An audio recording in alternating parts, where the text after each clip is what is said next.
بسم اللہ الرحمن الرحیم۔ محترم ناظرین، السلام علیکم۔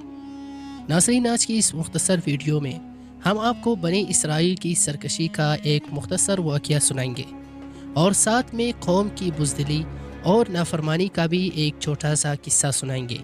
تو چلیے ہم آج کی اس خوبصورت ویڈیو کی جانب۔ ایک مرتبہ بنی اسرائیل نے حضرت موسیٰ علیہ السلام سے کہا کہ ہم آپ کی کوئی بات نہ مانیں گے جب تک ہم اپنی آنکھوں سے اللہ تعالیٰ کو نہ دیکھ لیں۔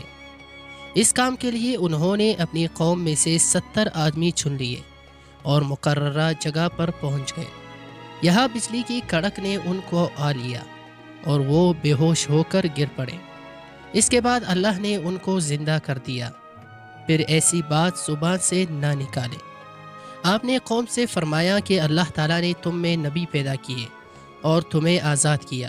اب تم ہمت کر کے ملک شام پر حملہ کرو، اللہ تمہیں ضرور کامیاب کرے گا، اور اگر بزدلی سے کام لیا تو ضرور نقصان اٹھاؤ گے۔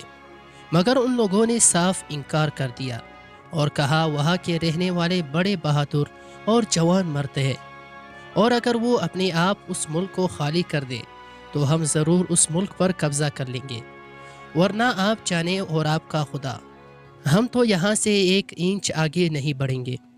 آپ ان کا جواب سن کر بہت ناراض ہوئے اور دعا کی، اے میرے پروردگار، مجھے اور میرے بھائی کو ان نافرمانوں سے الگ کر دے۔ اللہ تعالیٰ کی طرف سے ارشاد ہوا کہ تم ان بدبختوں سے رنج نہ کرو، ہم نے 40 سال تک ان کا داخلہ ملک شام میں بند کر دیا ہے، یہ جنگل ہی میں بھٹکتے پھریں گے۔ دوستو، یہ تھی ہماری آج کی 2 مختصر واقعات۔